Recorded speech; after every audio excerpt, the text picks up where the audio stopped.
deux. Donc, bonjour à tout le monde. Mon nom est François Proulx, pour ceux qui ne me connaissent pas. Je suis professeur associé à la chaire de recherche sur l'eau potable de l'Université Laval.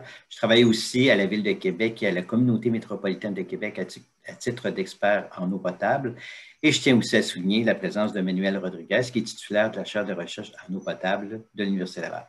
Je vous remercie d'avoir répondu nombreux à cette invitation de la chaire pour cette 10e visioconférence, une série qui va se terminer bientôt, la semaine prochaine. Et avant de commencer, j'aimerais vous rappeler les règles. Donc, durant la conférence, on vous demande de garder les micros, caméras fermés. La conférence devrait durer exceptionnellement un petit peu plus long que d'habitude, donc 40 minutes, parce qu'il y a une suite avec une conférence la semaine prochaine. Donc, c'est pour nous mettre pour mettre la table comme il faut. Yannick nous a demandé un petit peu plus de temps de présentation.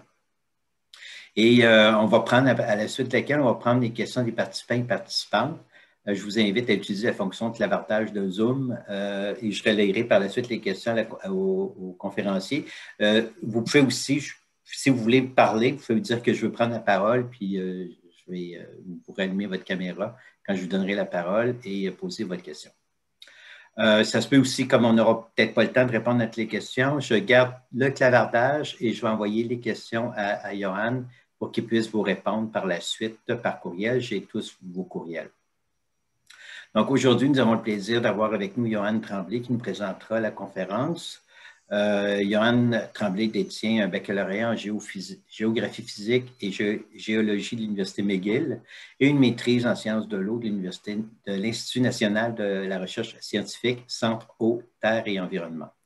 Il travaille depuis 9 ans comme professionnel de recherche en hydrogéologie au département de géologie et génie géologique de l'Université Laval. Il a participé au projet d'acquisition de connaissances sur les eaux souterraines PACES des régions de la Communauté métropolitaine de Québec et de l'Outaouais et collabore actuellement à celui des îles de la Madeleine. Il contribue aussi, à un projet de développement d'outils de détermination de la vulnérabilité des sources d'eau potable de la Ville de Québec. Il a collaboré auprès du Réseau québécois sur les eaux souterraines pour la mise en œuvre d'une stratégie de transfert des connaissances hydrogéologiques vers les acteurs en aménagement du territoire et à animer des ateliers sur la protection des sources d'eau potable. Le titre de la conférence de Johan est « Les eaux souterraines à Québec, cachées mais pas méconnues ». Donc, Johan, à toi la parole. Merci François pour l'invitation. Merci à tous d'être présents. Donc, je rajouterai aussi partie 1 au début de mon titre, étant donné que ce que je vais vous présenter, c'est un travail d'équipe sur les eaux souterraines à Québec. Et la partie 2, donc la conférence de ma collègue professionnelle de recherche au département de géologie comme moi, Laura Gattel, va vous présenter. Sa conférence va s'intituler « Les eaux souterraines à Québec utiles pour la gestion des sources d'eau potable de surface ?» Point d'interrogation. Ça va être la suite. C'est vraiment une conférence en deux temps. C'est le même projet. On est heureux de pouvoir présenter sur les eaux souterraines. Donc, des fois, on parle plus souvent des eaux de surface. Donc, une des raisons, je pense, c'est dans le titre. L'eau souterraine est cachée, mais par contre, on a quand même pas mal de connaissances à Québec sur les eaux souterraines.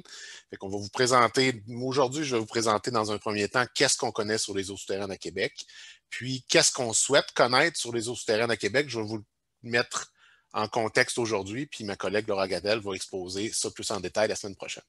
Donc, on travaille avec le professeur René Terrien, qui est titulaire des projets de recherche liés à tout ça. Et on a d'autres partenaires collaborateurs, dont le professeur Florent Barbeco à l'UQAM et le professeur Vincent Cloutier à l'UQAT, en Abitibi-Témiscamingue, qui sont tous deux des experts de la géochimie ou on résume ça, en qualité de l'eau souterraine. Il y a aussi la Communauté métropolitaine de Québec qui nous partage une grosse base de données sur la qualité de l'eau des puits de la région. Je vais y revenir plus tard dans la présentation. Et nos partenaires financiers, la Ville de Québec, qui a initié un premier projet avec nous, qui a mené à une nouvelle demande de subvention au CRSNG en partenariat avec la Ville de Québec qu'on a obtenue récemment. Donc, ce qui nous mène à une fin de projet maintenant. Le projet a pris de l'ampleur avec des nouveaux partenaires, ce qui nous mène à une fin de projet en 2024. Je vais tout expliquer ça en détail là, dans la présentation. Donc, le contexte, pourquoi on travaille encore sur les eaux souterraines en ce moment à Québec. Donc, le projet là, initié par la Ville de Québec avec le financement du CRSNG, mais ça s'inscrit dans les obligations du RPEP, le règlement sur le prélèvement des eaux et leur protection, qui exige des analyses de vulnérabilité d'ici le 1er avril 2021 pour toutes les sources d'eau potable de catégorie 1, c'est-à-dire les sources d'eau potable municipales qui alimentent 500 personnes et plus et au moins une résidence. Donc, évidemment, à Québec, on est bien au-delà de ça. Donc, c'est demandé ici pour les sources d'eau de surface. Donc, il y a une technique, un guide publié par le ministère qui indique la marche à suivre pour réaliser ces analyses-là pour les eaux de surface et aussi pour les eaux souterraines. Donc, c'est une technique, il y a des différences entre les deux types d'alimentation en eau. Donc, ici, on voit une photo à Château d'eau, donc la prise d'eau sur la rivière Saint-Charles qui alimente entre 450 000 et 500 000 personnes. Je suis tout à fait sûr des chiffres. Et ici, c'est des puits Honfleur qui sont toujours en opération à Val-Bélair. C'est pas mal moins glamour de faire des photos de puits, donc les puits sont à l'intérieur de la cabane. Bon. Et tout ça va nous mener à réaliser des plans de protection des eaux de surface. Donc, c'est l'objectif des analyses de vulnérabilité. En fait, une analyse de vulnérabilité, grosso modo, c'est diagnostic sur le territoire de ce qu'on retrouve comme menace en lien avec les activités humaines qui pourraient contaminer les eaux de surface ou les eaux souterraines ou qui pourraient avoir une menace aussi pour la quantité qu'on puisse prélever ces eaux-là. Donc, ces plans de protection-là ne sont pas encore annoncés par le ministère de l'Environnement. De quelle façon vont devoir se faire? On attend, on attend tous avec impatience les exigences qui vont avoir lieu. C'est la suite de l'analyse de vulnérabilité. Puis, dans l'analyse de vulnérabilité, elle devrait être renouvelée dans la RPEP. Ça dit qu'il faut que ça soit renouvelé aux 5 ans. Donc, la prochaine mouture sera en 2026 pour la Ville de Québec. Je dois préciser ici que l'analyse de vulnérabilité se fait à l'interne par les employés de la Ville de Québec. Donc, nous, ce qu'on fait, c'est on leur apporte des outils pour les aider à mieux gérer leur prise d'eau potable. Donc, tantôt, j'ai parlé que notre fin de projet, c'est en 2024. Donc, nos outils vont être disponibles pour le renouvellement dans 5 ans des analyses de vulnérabilité. J'aimerais aussi préciser ici que évidemment, l'analyse de vulnérabilité qui est exigée par le gouvernement, c'est pour 500 personnes et plus, donc des villages, en gros. Donc, une ville comme la Ville de Québec est très proactive au niveau de sa gestion de l'eau. Et évidemment, ça n'avait aucune obligation pour faire les travaux qu'on réalise. Donc, c'est tout en son honneur, je trouve, d'investir pour avoir une meilleure gestion de ces prises d'eau potable. Donc, pourquoi s'intéresser aux eaux souterraines pour des prélèvements de surface? Parce que je ne l'ai pas dit tantôt, mais la vaste majorité de la population de la Ville de Québec est alimentée par les rivières, en fait, par des prises d'eau dans les rivières. Les puits sont relativement marginaux. Donc, ici, on a une image du cycle de l'eau. Je ne reviens pas dans le détail, vous connaissez ça, mais ce que je veux ici montrer en priorité, c'est la ligne d'écoulement ici. Donc, la précipitation qui s'infiltre, la goutte d'eau qui peut s'infiltrer, atteint les aquifères et, ultimement, cette goutte d'eau-là, dans son parcours souterrain, va refaire résurgence dans les cours d'eau, plus en amont, après peut-être un temps de parcours de quelques mois, de quelques années dans l'eau souterraine, parfois même de plusieurs centaines d'années. Donc, les eaux de surface, si on puise de l'eau dans une rivière, mais on puise en partie de l'eau souterraine et de l'eau aussi qui provient du ruissellement de surface. Donc, les rivières sont alimentées en partie par les eaux souterraines. Puis ensuite, la part d'eau souterraine dans les rivières, elle est variable dans le temps. Donc, si on est au printemps, quand c'est la période des grandes crues, la fonte des neiges, mais c'est le ruissellement de surface ici qui alimente en majorité la quantité d'eau qu'on retrouve dans les rivières. Quand on est en période d'étiage, en plein été ou en plein hiver, quand il n'y a pas d'eau disponible pour le ruissellement de surface, mais c'est essentiellement de l'eau souterraine qu'on prélève dans nos rivières. Donc, moi, mon robinet à Beauport, où j'habite, mais en ce moment, là, je ne sais pas, mais c'est plus tard dans l'hiver, mais ça va être essentiellement de l'eau souterraine qui va couler de mon robinet. Donc, c'est donc pertinent de prendre en compte les eaux souterraines dans l'étude de vulnérabilité des eaux de surface. Donc, les objectifs du projet, donc deux objectifs principaux qui sont liés donc au contexte que je viens de vous exposer. Donc, tenir compte de l'infiltration potentielle dans le sol d'un contaminant présent dans l'une des aires de protection. Ici, les aires de protection des prises d'eau potable de surface de la Ville de Québec, qui sont les bassins versants des prises d'eau potable. Je vais vous montrer dans la diapo d'après, il me semble, là, le territoire d'étude, et aussi de prendre en compte la migration des contaminants dans les eaux souterraines jusqu'à la source d'eau de surface. Donc, pour faire ça, il faut d'abord quantifier les liens entre les écoulements des eaux souterraines et leur émergence dans les eaux de surface. Donc, quelle quantité d'eau qu'on retrouve dans la rivière qui a transité par les eaux souterraines. Ensuite, les temps de parcours de l'eau souterraine. Je l'ai dit, des fois, ça peut être en termes de mois, en termes d'années, si on est plus en amont dans les montagnes où l'eau fait résurgence rapidement dans les ruisseaux, les rivières, ou en termes de centaines d'années parfois, si on pense à l'eau qui se ramasse, par exemple, au fleuve Saint-Laurent. Et prendre en compte aussi le potentiel d'atténuation des contaminants dans l'eau souterraine. Ça prend du temps avant que l'eau souterraine atteigne nos rivières. Donc, il y a certains contaminants qui peuvent se dégrader, s'atténuer. Par exemple, les pathogènes microbiologiques, donc les bactéries et les virus, ça a des êtres vivants qui ont une durée de vie limitée. Et si on a de l'eau, par exemple, ça fait plus de 2 ans qu'elle a transité dans nos aquifères, mais on est pratiquement assuré que les bactéries et les virus sont tous morts, donc il n'y a pas de danger au niveau bactériologique et virologique. L'autre objectif, mais c'est la variabilité temporelle de l'écoulement, le caractère transitoire de l'écoulement à prendre en considération. Donc, je l'ai dit tantôt, les crues et les étiages, donc les variations saisonnières qu'il peut y avoir. Les variations climatiques sur plusieurs années, on peut penser au changement climatique, mais aussi des périodes, mettons, s'il y a une année qui est un peu plus sèche, il y a moins de précipitations, mais la réponse dans l'eau souterraine est beaucoup plus lente que dans l'eau de surface, donc c'est possible que l'année suivante, mais on ait une réponse que nos niveaux de nappe dans nos aquifères soient plus faibles à cause de moins d'apports de l'année précédente. Puis, notamment à Château-d'Eau, la rivière Saint-Charles, mais on prélève vraiment beaucoup d'eau comparativement au débit qui est disponible en période d'étiage et on flirte beaucoup là, avec la possibilité qu'on puisse plus assurer les débits écologiques en aval. Donc, il y a vraiment un enjeu aussi ici à Québec au niveau de la quantité d'eau, surtout en période d'étiage, qui est lié directement aux eaux souterraines. Il y a aussi l'évolution démographique, évidemment. On est en zone, la population augmente, on doit prélever plus d'eau, et aussi les changements d'occupation du sol, surtout sur la couronne nord de Québec, sur nos bassins versants de nos prises d'eau. Vous savez probablement que c'est un des secteurs au Québec au Canada plutôt, où la démographie est la plus rapide.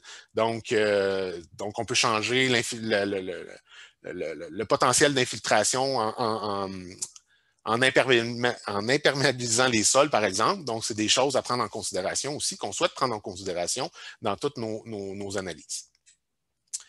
Donc, voici le territoire d'étude. Donc, on exclut les petites étoiles jaunes, c'est les prises d'eau potable de surface. Donc, on s'intéresse ici aux prises d'eau potable de surface essentiellement. Et on exclut celles dans le fleuve Saint-Laurent parce que là, ça serait un projet de toute autre ampleur si on considérait le bassin versant du fleuve Saint-Laurent au complet. Donc, grosso modo, c'est les bassins de la rivière Saint-Charles et le bassin de la rivière Montmorency avec les 2 petits bassins versants ici, le lac Bégon et le lac des Roches, auxquels on s'intéresse. Donc, on va utiliser une méthodologie qu'on a déjà utilisée dans le cadre d'un projet qu'on appelle le projet d'acquisition de connaissances sur les eaux souterraines. François l'a un peu dit là, en entrée de jeu, qu'on a réalisé pour la communauté métropolitaine de Québec. Donc, le même laboratoire d'hydrogéologie avec René Terrien. Moi, j'y ai participé. Donc, on a cartographié et dressé le portrait métropolitain de l'eau souterraine de 2009 à 2013. Ce qui a d'ailleurs mené aux besoins de la Ville de Québec d'avoir des connaissances plus raffinées à une échelle plus fine de leur bassin versant de prise d'eau potable. Donc, les programmes d'acquisition de connaissances sur les eaux souterraines, c'est toujours en cours là, à travers le Québec.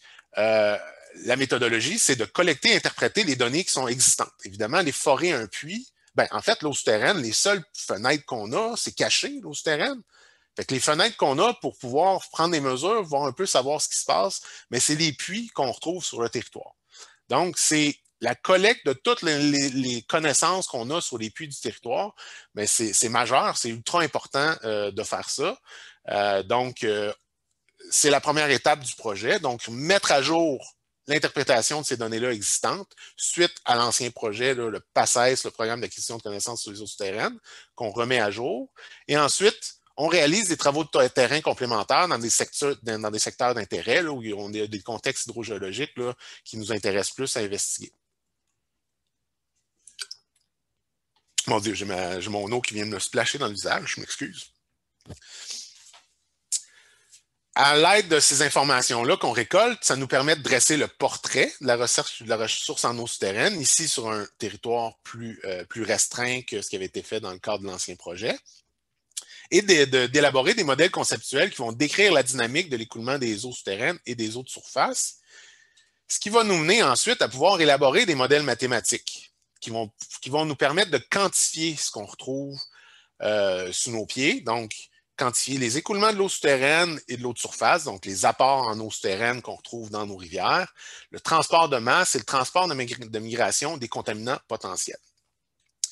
Donc, moi, ma présentation d'aujourd'hui, je vais me concentrer sur les deux premiers aspects, donc ce qu'on connaît sur notre territoire, puis déjà, donc je vais faire un rappel de l'ancien projet, donc ça fait plusieurs fois que je parle, mais j'y viens tout de suite après, puis je vais vous présenter aussi des travaux qu'on réalise là, en continu en ce moment sur le territoire.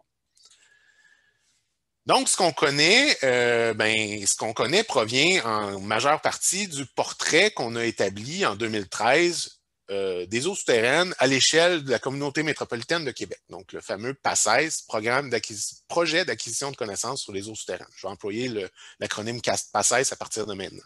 Donc, vous reconnaissez peut-être pas bien la carte de la CMQ parce que ça exclut ici les territoires non organisés. Donc, c'est le territoire municipalisé seulement qui était couvert.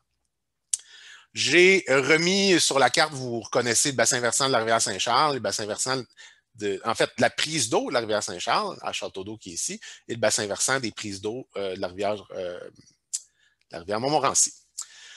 Donc, tous les petits points que vous voyez à l'écran sur le territoire, mais c'est des endroits où on avait de l'information ponctuelle de nature géologique ou hydrogéologique, en majeure partie des puits et des forages. Donc, à ces endroits-là, c'est où on avait des descriptions de sol, c'est-à-dire des stratigraphies ou les empilements qu'on retrouve de sédiments, des niveaux d'eau parfois aussi, dans les niveaux de la nappe, des analyses chimiques d'eau, c'est quoi, on est capable d'interpréter la qualité de l'eau à partir de ces informations-là, et la perméabilité des sols. Donc, c'était pas partout à tous ces points-là qu'on avait ces informations-là, mais c'est l'ensemble des types d'informations qu'on a pu récolter et mettre à jour dans notre base de données. Toutes ces informations-là nous permettent ensuite de faire les interprétations hydrogéologiques nécessaires. Donc, pour le PACES, c'était commandité par le ministère de l'Environnement en partenariat avec la communauté métropolitaine de Québec et aussi les villes MRC et OBV du territoire. Donc, il y avait certains livrables qu'il fallait remettre au ministère. Là, je vous présente les principaux en résumé. Donc, on a refait une carte de géologie du Quaternaire. Donc, la géologie du Quaternaire, c'est ce qu'on retrouve comme type de sédiment en surface. Donc, on voit ici sur notre territoire, notre nouveau territoire, si on veut, là, nos deux bassins versants, mais c'est essentiellement du vert ou du rouge, donc des sédiments glaciaires, du till sur du roc. Donc, le till, c'est des sédiments plaqués par le passage de l'ancien glacier directement sur la roche. Donc, c'est un mélange de sédiments, parfois fins, mais aussi qui contient des sédiments plus grossiers. Donc, ça n'a pas tant d'intérêt que ça au niveau hydrogéologique. Ce n'est pas vraiment des aquifères où on peut pomper de l'eau de manière intéressante. Puis, ce n'est pas non plus des couches imperméables, comme par exemple des couches d'argile, comme on retrouve plus au sud sur le territoire. Donc, le seul aquifère disponible dans ces endroits-là où il y a du vert et du rouge, c'est donc l'aquifère de roc, où l'eau voyage à travers les fractures qu'on retrouve dans le roc. On voit aussi sur le territoire, dans les vallées de la rivière Saint-Charles, la rivière Nelson, aussi un peu moins la rivière Montmorency, mais du bleu. Donc, le bleu, c'est des sédiments marins, donc qui ont été déposés lors de l'ancien épisode de la mer de Champlain. Donc, des fois, c'est des sédiments plus en hauteur, en altitude, des sédiments plutôt littoraux, donc des sédiments de plage, sable gravier. Donc là, ça peut constituer des aquifères, c'est des matériaux intéressants pour des aquifères. Et plus au sud, des sédiments plus fins, donc qui ont été déposés en eau profonde, des siltes, des argiles, qui, eux, c'est pas des aquifères, c'est le contraire, ça constitue des aquitars. C'est des zones imperméables qui vont protéger les aquifères qu'on retrouve en dessous. Donc, plus au sud, là, et la partie peut-être ici, plus au sud du territoire de la rivière Saint-Charles, on en retrouve de ces zones-là avec des sédiments marins fins. On a aussi les sédiments oranges aussi dans les vallées. C'est des sédiments fluvio-glaciaires, c'est-à-dire des sédiments grossiers, sable et gravier, donc des aquifères intéressants qui ont été déposés en marge du glacier par les eaux de fonte Donc, c'est dans les vallées, généralement, qu'on retrouve ces sédiments-là. Donc, maintenant, on sait ce qu'on a en surface comme type de sédiment. Maintenant, en profondeur, on est capable d'interpoler, d'estimer l'épaisseur des dépôts meubles à partir de tous nos puits et nos forages qu'on a sur le territoire et duquel on connaît la profondeur du roc. Donc, c'est ce qui a été fait et on retrouve nos épaisseurs de dépôts meubles les plus importants dans nos vallées de rivières, ce qui n'est pas une surprise, et on atteint des 30 à 40 mètres d'épaisseur parfois de dépôts meubles. Donc, ça peut être parfois intéressant pour l'exploitation en eau souterraine, entre autres, mais maintenant, ce qui nous manque à savoir, c'est notre gâteau. Là, on le sait ce qu'on a en surface. On a l'épaisseur, l'ensemble des sédiments, mais il y a sûrement différents types de sédiments qu'on retrouve en profondeur. Peut-être qu'on a des couches imperméables plus en profondeur. Donc, pour faire ça, il faut développer un modèle en 3 dimensions. Donc, ça a été fait dans le cadre du projet, mais ce n'est pas présentable facilement en 2 dimensions sur un écran. Donc, on a choisi de vous présenter ça sous forme d'une coupe de contexte hydrogéologique qu'on retrouve sur le territoire. Donc, si on trace une ligne, par exemple, on prend l'exemple de la rivière Saint-Charles, qui part de la Monde à Stoneham, puis qui descend jusqu'à la prise d'eau, mais c'est ce qu'on retrouverait sur le territoire, ici, de manière schématisée. Donc, ici, on serait à Stoneham, donc on a nos butons de roc, nos montagnes, et vous voyez qu'il n'y a pas de sédiments, on n'a pas représenté de sédiments parce qu'il n'y a pas de sédiments d'intérêt pour l'eau souterraine. Donc, les écoulements ensuite, donc c'est l'aquifère de roc qui constitue l'aquifère principal ici, le seul aquifère en fait d'intérêt pour l'eau souterraine. Et les fractures ici sont représentées par des lignes. Ensuite, on a les lignes d'écoulement de l'eau souterraine ici qui sont relativement courtes, qui font résurgence rapidement dans les vallées encaissées de nos rivières qu'on retrouve dans la partie nord du territoire. Il y a aussi une partie d'écoulement qui est plus lent, qui se dirige vers le sud. Là, on se retrouve sur le piémont laurentien, donc entre autres aux endroits où on a nos grandes vallées, Rivière-Jacques-Cartier, Rivière-Montmorency. Et dans ces vallées-là, on retrouve des sédiments fluvio-glaciaires en orange dont j'ai parlé et des couches de sédiments littoraux aussi qui peuvent être mélangés à ces sédiments-là. Donc, c'est là où on a des aquifères granulaires, c'est-à-dire de sable et gravier intéressants. Puis d'ailleurs, c'est là où la ville de Val-Bélair, les puits de Val-Bélair sont encore exploités en partie. La ville de Saint-Émile, la ville de Loretteville avait tout leur ensemble de puits exactement dans ce contexte hydrogéologique-là. On a aussi encore des petits butons de roc, donc l'eau fait résurgence vers les rivières dans ces grandes vallées-là. Puis il y a une portion de l'eau aussi qui s'en va plus profondément et qui, là, elle va avoir un plus long parcours d'eau souterraine, dans les eaux souterraines, donc temps de migration beaucoup plus lent.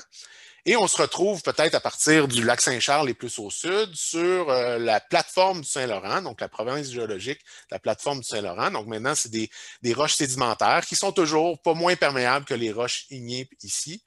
Donc, il y a encore des fractures qui permettent l'écoulement à travers la roche. Et on a nos sédiments littoraux dont j'ai parlé tantôt, plus en hauteur, et des sédiments d'eau profonde, sites et argiles qui peuvent confinés, qui peuvent constituer des couches imperméables et protéger les aquifères qu'on a en dessous.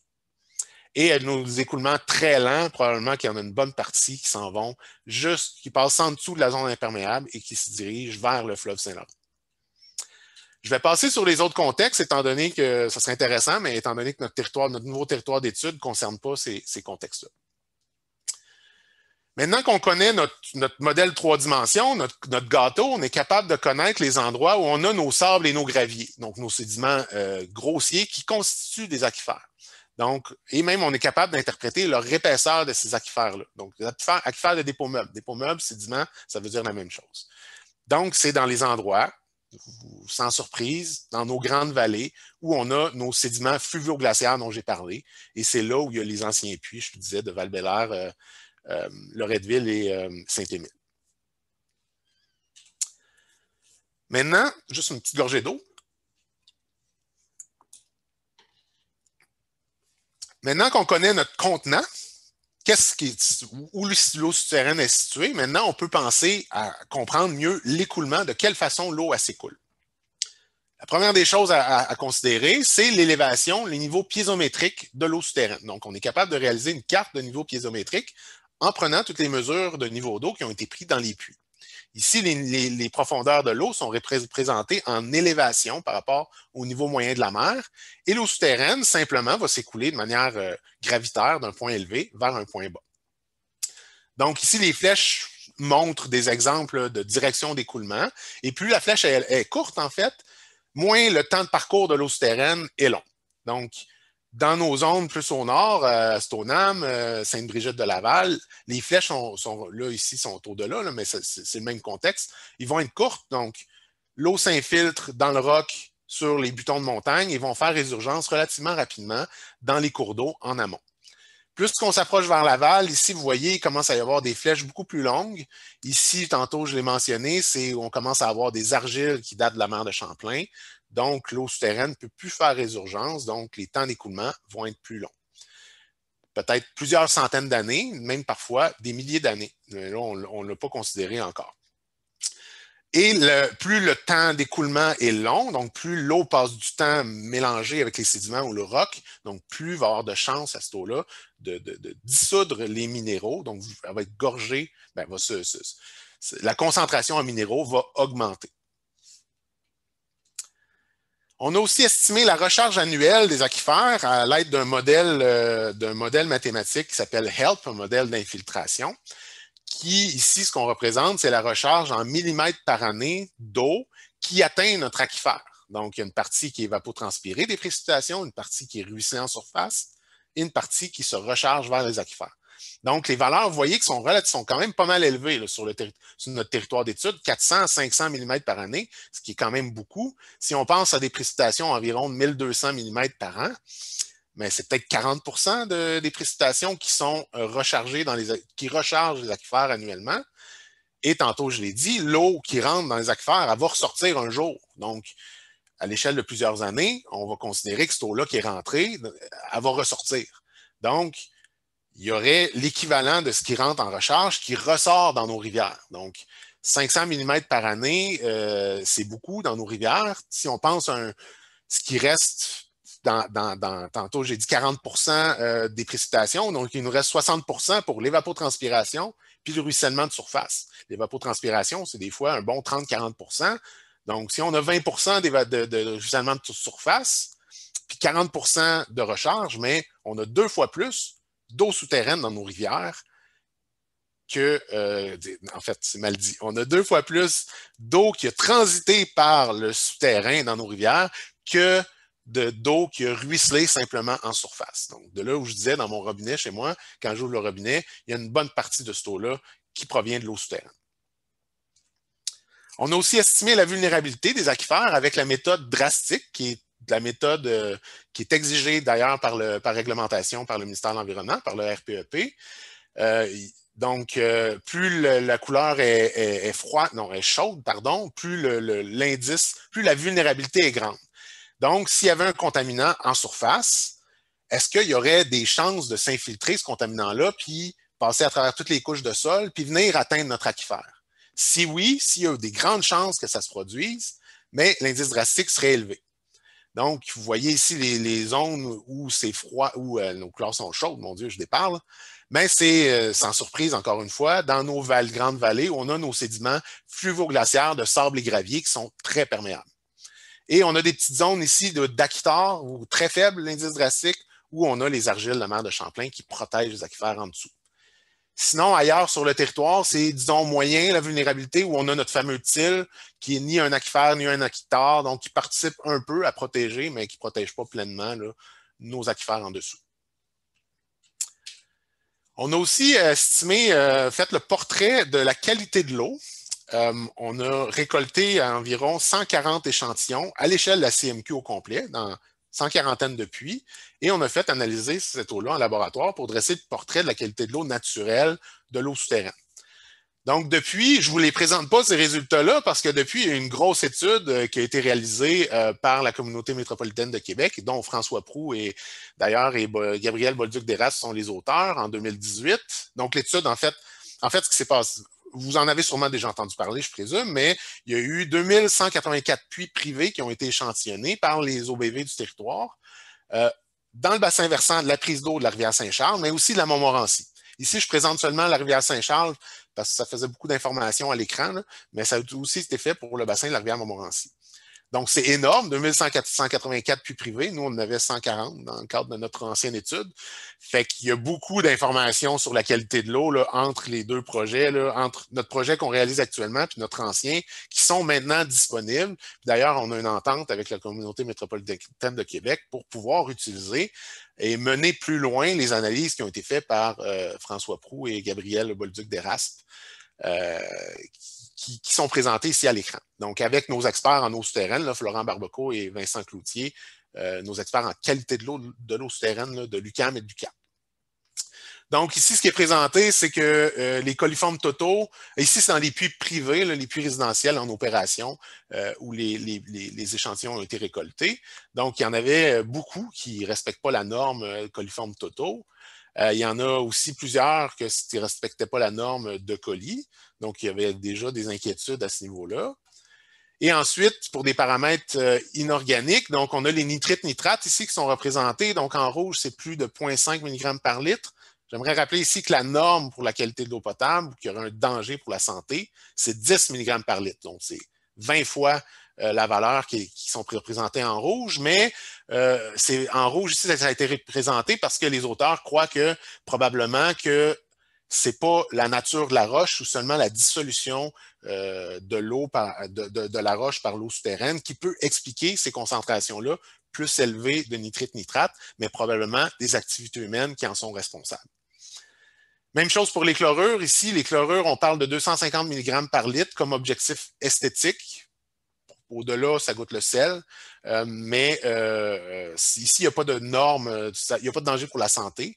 Ici, au-dessus de 90 mg par litre, il a été interprété par les auteurs que probablement que c'est des activités humaines qui seraient responsables de ces concentrations-là plus élevées et non pas la nature, là, seulement la nature, en fait, ou la nature de la roche, la dissolution de la roche qui en serait responsable. Quand on parle de chlorure, mais la première chose, évidemment, qui nous vient en tête, les sels déglaçants qui pourraient être responsables de ces contaminations-là de l'eau souterraine. Donc, c'est des aspects qu'on veut pousser plus loin à l'aide de différentes méthodes innovatrices dont nos collègues l'UQAM et l'UQAT sont des spécialistes. Donc, je ne vais pas élaborer plus là-dessus, c'est leur domaine. D'ailleurs, ma collègue Laura Gattel, la semaine prochaine, elle va un peu plus élaborer sur ce qu'on va faire au niveau de la géochimie, de la qualité de l'eau dans le cadre de notre projet. Donc, ça, c'est pas mal les connaissances qu'on a maintenant sur le territoire. En fait, le caché, mais pas méconnu. Donc, c'est l'ensemble, le portrait général, les connaissances qu'on a déjà. Maintenant, qu'est-ce qu'on va faire de plus?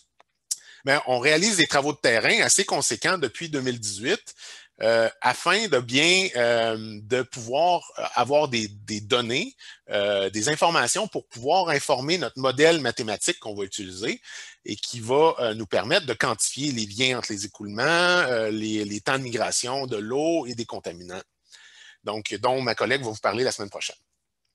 Donc, le modèle choisi, c'est le modèle hydrogéosphère. C'est un modèle qui modélise à la fois les eaux de surface et les eaux souterraines. Donc, les deux réservoirs à la fois. Donc, il y a besoin d'informations sur les eaux de surface et d'informations sur les eaux souterraines pour pouvoir le caler et valider ce modèle-là. Donc, au niveau de l'eau de surface, ces informations qu'on récolte nous-mêmes. Donc, on a installé nous-mêmes des stations hydrométriques. Ici, j'ai oublié de mentionner, par contre, la modélisation hydrogéologique ou mathématique qu'on réalise, c'est seulement sur le bassin de la rivière Saint-Charles. C'est énormément de travail. On a sélectionné seulement ce bassin-là dans un premier temps, étant donné que les enjeux sont plus grands sur ce bassin-là. Donc, les types d'installations hydrométriques qu'on opère nous-mêmes, c'est relativement simple. Ça ne coûte pas des dizaines de milliers de dollars comme celles que le ministère de l'Environnement, par exemple, opère. Donc, nous, c'est des tuyaux de métal qu'on a comme ça ancrés en dessous sur les structures de pont et on a des capteurs de niveau d'eau, de hauteur d'eau qui mesurent ici en continu les hauteurs d'eau qu'on retrouve dans nos rivières. Dans les ponceaux aussi, on a fait on a fait ça différemment. On a installé des petits tubages avec nos capteurs directement après le ponceau dans le lit du ruisseau. Donc, voici les stations hydrométriques sur le territoire. Donc, il y en a 18 qu'on utilise, dont 4 qui sont opérées en continu par la direction de l'expertise hydrique du Québec, donc le ministère de l'Environnement. Donc, nous, on a installé 14 nouvelles. En rouge en 2018, en orange en 2019. On en a abandonné quelques-unes ici en rouge, vu qu'il y avait une plus grande concentration sur le bassin versant de la rivière Nelson, parce qu'on a eu un projet pilote au départ sur la rivière Nelson qu'on a agrandi là, à l'échelle du bassin de la rivière Saint-Charles. Donc maintenant, on en a 11 qu'on opère sur la rivière Saint-Charles, nous-mêmes. Donc, on mesure en continu les hauteurs d'eau dans les rivières, ce qui ne nous permet pas de connaître le débit. Pour connaître le débit, il faut qu'on relie la hauteur d'eau par rapport au débit qu'on peut mesurer dans les rivières. Donc, on a mesuré ponctuellement à différentes hauteurs d'eau, donc différents débits, donc en étiage, débit moyen et en crue. Les débits, on l'a fait manuellement pour construire notre courbe de tarage. Je vous présente une courbe de tarage rapidement dans le diapo d'après, pour ceux qui ne connaissent pas ça. Mais donc, dans les ruisseaux ou en période d'étiage, on est capable, avec un petit instrument qu'on a, avec une moulinette, qui mesure la vitesse de l'eau qu'on multiplie par la section qu'on mesure, donc ce qui nous donne un débit. Donc, on peut relier la hauteur d'eau mesurée par notre capteur en continu à un débit. Ici, en période de crue, quand on ne peut pas aller dans l'eau parce qu'on y aurait des risques de noyade, évidemment, on a un petit système avec un petit bateau, avec quelque chose qu'on appelle un ADCP. Un ADCP, c'est un instrument qui mesure là, par effet acoustique, par effet Doppler, qui va mesurer la vitesse de l'eau aussi en profondeur, qu'on multiplie par la section, donc ce qui nous donne un débit qu'on relie au niveau d'eau, encore une fois. Donc, voici l'exemple d'une courbe de tarage de la rivière Hibou, ici. Donc, tous les points, c'est les moments où on a mesuré un niveau d'eau avec un débit qu'on a mesuré. Donc ici, à 1,1 mètre de niveau, on avait un débit de 6 mètres cubes par seconde. Donc si maintenant on mesure en continu les niveaux d'eau, mais sur notre courbe, en reliant les points, mais si on avait 1,9 mètre de niveau d'eau, mais on le sait maintenant que c'est environ 3 mètres cubes seconde qu'on a à cet endroit-là. Ce qui nous permet d'avoir des débits en continu là, pour toutes nos stations hydrométriques. Mais ça, c'est ce qu'on fait pour l'eau de surface essentiellement. Là. Pour l'eau souterraine, maintenant, on veut mesurer les hauteurs de niveau d'eau dans les puits. Donc, en continu, encore une fois. Donc, pour ce faire, ça nous prend des puits où il n'y a pas de pompage. Donc, on ne peut pas se servir la vaste majorité des puits existants sur le territoire parce que c'est des puits qui appartiennent à des gens qui ont des pompes dedans pour s'alimenter. Donc, nous, ce qu'on veut, c'est le niveau d'eau naturel de la nappe. Donc, c'est assez compliqué de trouver des puits d'observation qui peuvent être utilisés. Donc, il y a eu plusieurs stratégies qui ont été faites. Puis, vous voyez ici des exemples. Là, ça peut ressembler, là, ça peut avoir plusieurs aspects sur le terrain. On en a trouvé environ 25 puits existants qu'on peut exploiter, puis on en a foré 15 autres, donc en 2018 avec une petite foreuse ici appartenant à l'INRS, puis en 2020 ici par une foreuse plutôt conventionnelle, on a fait là, 10 supplémentaires. Voici les localisations de notre réseau de puits d'observation, donc on en a 40 maintenant, donc 25 existants et 15 nouveaux. Pour presque la plupart, on mesure en continu les niveaux d'eau. Donc, avec un instrument qui ressemble à ça, c'est le même instrument qu'on a pour les niveaux d'eau dans les rivières d'ailleurs, donc qui mesure un niveau d'eau ici. Je vous épargne les détails là, de comment ça se fait, mais ça nous donne un niveau d'eau en continu dans nos puits. Puis là, c'est le niveau là, ici qu'on veut, fait qu'il n'y a pas besoin de faire une courbe de tarage comme pour dans les puits. Puis on doit parfois se corriger manuellement ou valider manuellement, en mesurant manuellement les niveaux d'eau nous-mêmes, s'assurer qu'il n'y a pas de dérive là, dans nos capteurs de niveau d'eau. Un autre travail assez important qu'on a réalisé, c'est les essais de perméabilité. On appelle ça des slug tests dans notre jargon en anglais. Donc, il s'agit de faire tomber un volume, comme on voit ici, dans l'eau du puits, ce qui fait remonter, ici, on va se concentrer seulement sur la ligne bleue, ce qui fait remonter très rapidement le niveau d'eau dans le puits. Ici, c'est l'élévation du niveau d'eau qu'on voit. Donc, en insérant le volume, l'eau du puits remonte automatiquement rapidement. Puis ensuite, on mesure le temps de descente du niveau de l'eau qui reprendra son niveau initial. Donc, l'eau qui tranquillement reprend sa position initiale à travers l'aquifère qu'on retrouve autour. Et ensuite, on utilise des modèles pour pouvoir conclure quelle est la conductivité hydraulique ou la perméabilité de notre aquifère pour ce puits-là. Donc, plus la courbe va être lente, ça veut dire plus que notre perméabilité est lente, est moins bonne. Donc, moins l'aquifère et moins l'eau circule facilement dans l'aquifère. Ensuite, on retire le volume d'eau, donc ça fait le contraire. Donc, le niveau d'eau, maintenant, va descendre parce qu'on vient d'y enlever un volume et on mesure la remontée. Et ensuite, on fait la même chose avec un autre volume. Ici, c'est un volume plus grand qu'on a inséré. Donc, ça fait une plus grosse remontée du niveau d'eau. Donc, ici, on le fait 4 fois, ce qui nous permet d'avoir une bon, je savais, je buggerais sur ce mot-là. Donc, de reproduire notre expérience plusieurs fois, puis espérons obtenir les mêmes réponses pour nos quatre expériences. Enfin, on fait de l'échantillonnage de l'eau souterraine, aussi un peu d'eau de surface, mais essentiellement de l'eau souterraine. L'eau de surface, c'est assez facile, hein? Tu mets des bouteilles dans l'eau directement. L'eau souterraine, c'est beaucoup plus complexe. Il faut pomper l'eau d'abord, mais aussi, on veut pomper l'eau. On veut pomper d'abord 3 fois le volume d'eau qui est contenu dans le puits. On appelle ça purger le puits parce qu'on ne veut pas échantillonner l'eau qui est stagnante dans le puits. On veut échantillonner l'eau qui provient de l'aquifère autour du puits, donc l'aquifère naturel qu'on souhaite avoir. Puis dans certains puits, des puits de 6 pouces, comme on voit à l'écran, que c'est un puits grosseur des puits résidentiels normaux, mais c'est des milliers de litres parfois qu'il faut pomper. Ça prend parfois jusqu'à une demi-journée par puits, donc c'est vraiment beaucoup de travail. Puis on fait ça aussi à différentes saisons, dont l'hiver. Donc ça aussi, ça nous donne des petits maux de tête, mais on y arrive. Et c'est le laboratoire de la Ville de Québec là, qui font les analyses de la qualité de l'eau par la suite.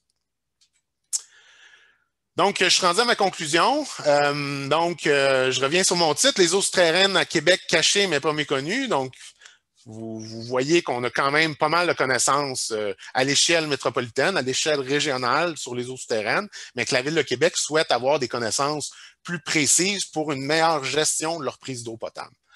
Donc, et ensuite, nos travaux de terrain aussi que je vous ai présentés, qu'on réalise avec ma photo, puis c'était très chouette d'aller plonger en habit de plongée pour aller installer ça dans le fond des ponceaux quand l'eau était à 5 degrés. Puis ma collègue Laura aussi qui va être la conférencière la semaine prochaine, je pense qu'elle est très heureuse d'avoir réussi son installation sur le rebord du pont.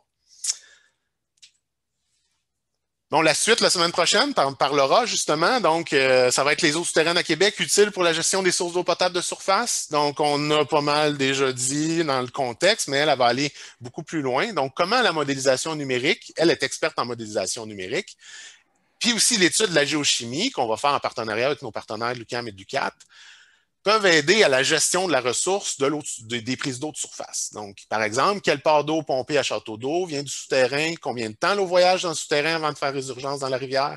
C'est quoi les liens entre la qualité de l'eau de surface et la qualité de l'eau souterraine? Ou bien les conséquences d'imperméabilisation des sols sur les eaux souterraines et les eaux de surface aux prises d'eau potable de surface de la Ville de Québec. Donc, je termine là-dessus. Donc, comme François a dit, j'espère qu'il reste un peu de temps pour les questions. Oui. Je te laisse la parole, François. Il n'y a pas de problème. Merci beaucoup. Ça a été très intéressant comme conférence. Donc, j'ai déjà une question. Il y a M. Jérémy Gagnon qui voudrait prendre la parole pour te poser une question. Donc, M. Gagnon, si vous pouvez allumer votre caméra et votre micro, on puisse vous entendre. Oui, bonjour, ça va bien? Oui, ça va bien, merci. Oui, merci beaucoup pour faire cette conférence parce qu'en fait, en effet, c'est un sujet qui est vraiment pas commun dans la littérature. Il a fallu que je fasse une quinzaine d'heures d'archives avant de trouver des rapports hydrogéologiques du bassin versant de la rivière du Nord. Moi, en fait, j'ai une entreprise qui fait de la gestion agricole et forestière qui encourage en fait l'augmentation de la matière organique pour augmenter la captation de l'eau d'un sol. On augmente le taux de matière organique de 1%, on augmente 200 mètres cubes par millimètre par hectare, donc c'est énormément d'eau qui par la suite va descendre dans la nappe phréatique. Puis aussi, on travaille avec des ingénieurs agronomes et forestiers en Belgique parce que la Belgique sont comme 30 ans à l'avance dans la gestion de l'écoulement d'eau, mais aussi de l'eau des montagnes. Puis, en fait, aussi, mon grand-oncle, il était puisetier pour Naya. Donc, il avait tout fait une étude hydrogéologique dans le passé pour le bassin versant, Saint-Hermas, Mirabel et tout ça. Donc, il y avait vraiment des bonnes études puis des bonnes réalisations, mais ils ont réalisé que la nappe phréatique pouvait se faire contaminer, comme dans votre étude sur le sel déglaçant.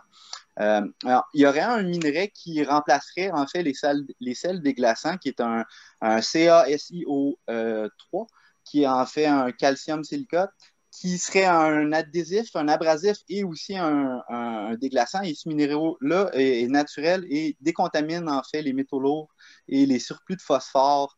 On l'utilise dans la revitalisation des lacs et des cours d'eau. Donc, penserez-vous que ça serait une solution qu'on pourrait peut-être apporter pour éviter la contamination de nos nappes phréatiques par plusieurs processus?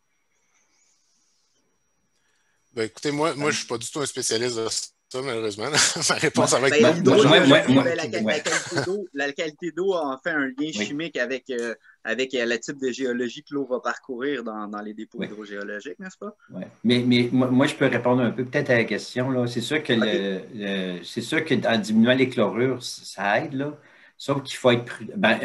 Aussi, il faut regarder le prix parce que Oui. c'est des tonnes et des tonnes qu'on épanche sur les routes chaque année. Puis dans le bassin versant du lac Saint-Charles, notamment, puis de la prise d'eau aussi, il y a des grandes routes provinciales qui circulent à plus de 100 km/h. Donc, disons que c'est presque au pavage humide à longueur d'année. Donc, c'est ça qu'il faut considérer. La deuxième chose, effectivement, le calcium a la propriété de fixer le phosphore, puis il laisse sur place. Donc, c'est un avantage qui peut être intéressant, mais il faut faire attention aussi à la migration des silicates vers l'eau, qui est peut-être... Puisque il faut toujours prendre en compte que quand on arrive avec une solution, il faut tout le temps regarder les conséquences de cette solution-là pour s'assurer qu'il n'y ait pas d'effet délétère là, sur notre eau. Et puis les silicates dans l'eau, ben, c'est limité aussi ce qu'on peut avoir dans l'eau, puis ça ne s'enlève pas au traitement. Donc, les silicates, la wollastonite a la propriété, en fait, de capter les carbonates aussi. Donc, ils vont refaire une carbonate, un CaCO3. Donc, c'est que dans le principe de volcanisme terrestre, c'est la dissolution des carbonates et des silicates qui font partie du cycle du carbone aussi. Ouais. Donc, je dirais que, disons que c'est une question qui mérite d'être regardée. Je vous remercie beaucoup. On le regardera. Merci. Parfait. Moi, j'aurais peut-être une question pour toi, Johan, parce que là, je vois qu'il y a des personnes qui viennent de différents horizons, puis de différents endroits dans la province. Tu parlais tout à l'heure des passages. Je ne sais pas si tu es encore là. Oui, je suis là. Oui, tu es là. Qu'est-ce que je te voyais plus? Oui. Et puis, puis je voulais savoir, est-ce que les gens peuvent avoir accès à ces études-là un petit peu partout, parce que tu parlais des différentes régions qui ont été regardées. Est-ce que ces rapports-là sont disponibles pour les personnes? Là? Ici, il y a des gens, même des particuliers là, qui assistent à la conférence. OK. Bien, très simplement, tapez l'acronyme PACES, P-A-C-E-S dans Google. Le premier lien, ça va être le lien du ministère de l'Environnement qui publie l'ensemble des rapports. Il y a des rapports scientifiques qui sont beaucoup plus lourds à lire. Donc, pour les non-spécialistes, je conseille plutôt de prendre le rapport vulgarisé avec des belles images. Ça fait niaiseux de dire ça de même, avec des cartes qui présentent l'information. Puis les rapports scientifiques, des fois, les cartes sont associées, mais ailleurs, dans un autre document numérique. Et vous avez aussi accès sur le même site du ministère de l'Environnement à toutes les données géomatiques, donc pour les un peu plus spécialistes. Donc, toutes les données, les cartes que j'ai présentées tout à l'heure, c'est toutes des choses qui sont accessibles en géodatabase. Donc, ça prend ArcGIS. Mais maintenant, c'est très facile. Ça a pris du temps là, pour le ministère à mettre tout ça en place, là, mais tout est mis en place maintenant. C'est un clic et on a toute l'information. Puis on a toute l'information aussi sur les bases de données hydrogéologiques, là, de tous les 26 000 puits là, que j'ai montrés sur une carte. Là, toute cette information-là aussi est disponible là, en shapefile. Et ça pour tous les projets complétés au Québec là, dans le cadre du programme qui était financé en majeure partie par le ministère de l'Environnement. Donc, le gouvernement a réussi à démocratiser cette information-là. Oui. Et puis, c'est ça. Puis, il faut comprendre aussi que le PACES, ça montre aussi l'intérêt du gouvernement, du ministère de l'Environnement, envers cette ressource-là, justement, qui est cachée, mais qu'on ne voit pas, mais qui est quand même une grosse ressource pour nous, là, pour le Québec. Il y a Manuel qui aurait une question. Donc, Manuel, si tu veux allumer ta caméra, ton micro. Merci pour la présentation. J'ai une question sur l'outil, parce que c'est sûr que peut-être je m'avance à la conférence de la semaine prochaine, mais une fois vous aurez caractérisé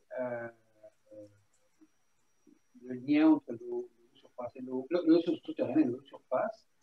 Est-ce que vous avez aussi le mandat de voir comment cette information-là peut être utilisée pour évaluer la vulnérabilité des eaux de surface, dans le sens que la réglementation, elle sépare les souterrains des eaux de surface du point de vue de l'évaluation de la vulnérabilité intrinsèque, et que cette vulnérabilité pour les eaux de surface est simplement basée sur la qualité de l'eau à la prise d'eau, mais est-ce que l'idée, c'est de pouvoir évaluer quelle est la contribution de l'eau souterraine à cette qualité de la prise d'eau de surface, éventuellement? Ben, c'est exactement ça l'objectif de l'étude. Je m'excuse, peut-être que je l'ai mal mis en contexte, mais c'est exactement ça. La Ville de Québec, en fait, c'est ce qu'ils souhaitent, qu'on puisse leur apporter des outils pour mieux évaluer la vulnérabilité de leur prise d'eau de surface. Donc, on parle de contaminants, qualité de l'eau et quantité d'eau, mais en prenant en compte l'eau souterraine. Donc, oui, l'objectif, c'est de soumettre à la Ville de Québec des outils. Laura va vous présenter, tu disais que oui, c'est sûr que Laura va vous présenter un petit peu plus les outils qu'on propose à la Ville de Québec de créer pour eux, dans leur gestion quotidienne, qu'ils puissent se servir de ça. Mais oui, c'est comme ça va beaucoup plus loin que le minimum qui est demandé par le ministère, qui est eau de surface, puis comme tu disais, considérer seulement la qualité de l'eau de surface.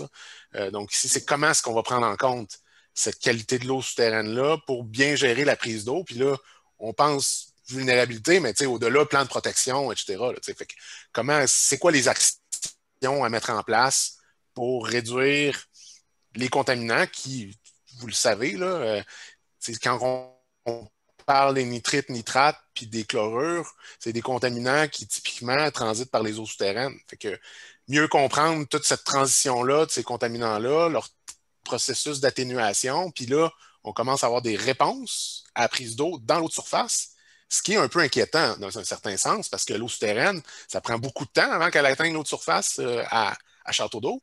Puis si c'est des chlorures qui proviennent de l'autoroute, par exemple, je mets un exemple, là, mais l'autoroute à Stoneham, mais pendant combien de temps là, que ça va continuer à augmenter le bruit de fond des chlorures dans l'eau souterraine, à la prise d'eau?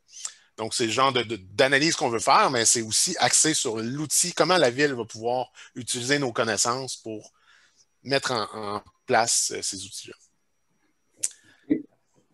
Merci beaucoup. Julie Gauthier, donc, bon, elle dit un bravo à la Ville de Québec d'être un leader dans la gestion de l'eau souterraine. Je vais dire en passant que ça n'a pas nécessairement été facile à défendre comme dossier, vu que le règlement sur le prélèvement des eaux et leur protection ne prévoyait pas de regarder cette ressource-là comme contribution à l'eau de surface. Donc, merci à Johan pour cette mise à jour. J'aimerais savoir le pourcentage de l'eau souterraine qui alimente directement le réseau d'aqueduc de la ville en termes de volume, par exemple. Est-ce que tu as une idée de ça? Là, je présume que la question est les puits versus les prises d'eau en rivière. Je présume donc, que ça, je serais capable de répondre. C'est à peu près, ça n'apporte même pas 5 OK. Bon, là, si c'est ça sa question, tu viens de répondre. Sinon, si la question, c'est l'apport d'eau à Château d'eau, par exemple, qui a transité par les eaux souterraines, bien ça, c'est le modèle hydrogéologique, quand on va être rendu là, qui va nous donner la réponse, qui va pouvoir quantifier cette part-là. Mais tantôt, tu sais, la première grossière estimation que j'ai parlé de tantôt, j'ai estimé à peut-être 2 fois plus d'eau souterraine que de l'eau de surface. Mais là, je m'avance avec c'est un ordre de grandeur qui n'est pas validé avec des données plus fiables, ce qui va nous permettre de faire dans le cadre de notre étude. Ce que les gens aussi, ce qu'il faut comprendre aussi, quand on voit de l'eau dans un cours d'eau, puis que ça fait à peu près 2 semaines, 3 semaines qu'il n'y a pas plu, donc il y a fort à parier que cette eau-là, à moins qu'il y ait un lac en amont, là, mais il y a fort à parier que cette eau-là, en grande partie, vient de l'eau souterraine, non? Ben oui, c'est exactement ça. Donc, oui. c'est ça. Donc, c'est ce qu'on appelle de l'eau d'étiage. Oui, ce qui permet d'avoir une vie aquatique dans nos rivières. Sinon, ça ferait comme les oueds au Maroc, mettons. Il n'y aurait plus d'eau en hiver. Il n'y aurait pas d'eau pantoute. Là. Toute l'eau est stockée sous forme de neige. Donc, il y a tout le temps de l'eau qui coule. Fait que, quand on voit de l'eau qui coule en hiver, généralement, mais c'est mon eau souterraine qui coule. On n'a pas le choix. Hein. Ouais. Donc, ici, ben, il y a une précision qui est apportée par Agiro. Donc, c'est marqué Agiro, c'est quelqu'un d'Agiro, donc je ne sais pas qui. Probablement, c'est peut-être Mélanie ou Sonia, je ne sais pas. Donc, elle dit, au lac Saint-Charles, il a été calculé qu'en période d'étiage, c'est 60% d'eau souterraine. Ah, c'est Mélanie, c'est marqué. Donc, c'est Mélanie qui précise ça. Donc, à peu près 60%. Ça, c'est des premiers calculs qui ont été faits. Mais votre étude peut démontrer davantage, je pense. Hein? Oui, puis ça a été fait, je ne sais pas s'il réfère à ces travaux-là, mais les travaux de Biljana Narancic, oui, c'est vrai. je crois, oui. qui a fait des analyses, des bilans avec les isotopes stables de l'eau, donc hydrogène, oxygène. Et c'est notamment la spécialité de Florent Barbeco à l'UQAM il va y avoir un étudiant au doctorat carrément qui va faire qui va pousser ces analyses-là de manière, disons, plus détaillée là, à l'échelle du bassin versant. Nous, c'est la prise d'eau qui est notre intérêt premier. Donc, on va pouvoir raffiner peut-être ces valeurs-là. Peut-être que en haut, à Stoneham, c'est différent. En bas, Sarvière-Saint-Charles, les valeurs vont probablement être différentes. Donc, on prend plein d'échantillons pour ça là, en ce moment, à plein de sites là, pour pouvoir faire ces évaluations-là. Ça va vous être présenté la semaine prochaine, là, un peu la méthodologie là, qui va être employée, mais ces travaux-là, ils n'ont pas débuté à part seulement le fait de prendre des échantillons pour l'instant. Avec la pandémie, ça n'a pas été évident, hein? Non, mais c'est pas évident, c'est ça. Je pense qu'il y a un candidat là, pour travailler là-dessus, mais bon, c'est compliqué. Les étudiants en doctorat, c'est souvent l'international, donc là, c'est d'autant plus compliqué en ce moment. Oui, nos frontières ne sont pas très ouvertes. Non. Donc, OK, c'est marqué, ça a été fait. OK, c'est Alain Rousseau, et tu as raison, Johan, ça a été fait par Alain Rousseau et Biljana Narancic, cette étude-là. Donc, il ne va me rester plus rien qu'à te remercier pour ta conférence. Les questions sont épuisées, donc il n'y a pas d'autres questions dans notre fil. Donc, je te remercie énormément pour cette présentation claire et explicative, mais qui a aussi soulevé beaucoup d'intérêt de la part de notre auditoire. Je vous invite donc tout le monde, je vais retourner à mes choses, donc je vous invite à assister la semaine prochaine, mercredi prochain, à la dernière conférence de l'automne, donc qui a été annoncée en masse dans cette conférence-là par Johan. Donc, c'est Laura Gattel qui va présenter. Et stagiaire, toi, tu disais qu'il était professionnel de recherche, mais stagiaire. Moi, j'ai stagiaire postdoctoral. Professionnel de recherche dans quelques semaines. C'est pour ça que je me suis permis, là, fait que OK. Donc, pour le moment, moi, je l'ai comme stagiaire postdoctoral au département de géologie à l'Université Laval, dans quelques semaines professionnelles de recherche. Donc, le titre de cette conférence va être « Les eaux souterraines à Québec, utiles pour la gestion des sources d'eau potable et de surface ». Donc, moi, ce que je vais faire, c'est qu'on va vous envoyer un lien. Tous ceux qui ont assisté à la conférence, à toutes les conférences de la période de l'été et de l'automne 2020, on a une grosse base de données qui grossit tout le temps. Donc, on vous envoie à tous une invitation à ceux qui ne l'ont pas fait encore de s'inscrire à cette conférence-là, cette dernière conférence-là. Et puis, par la suite, une journée ou deux avant l'événement, je vous envoie un lien pour assister à cette conférence-là. Donc, merci beaucoup encore. Et puis, je dis à tout le monde à la prochaine. Au revoir. Merci beaucoup tout le monde.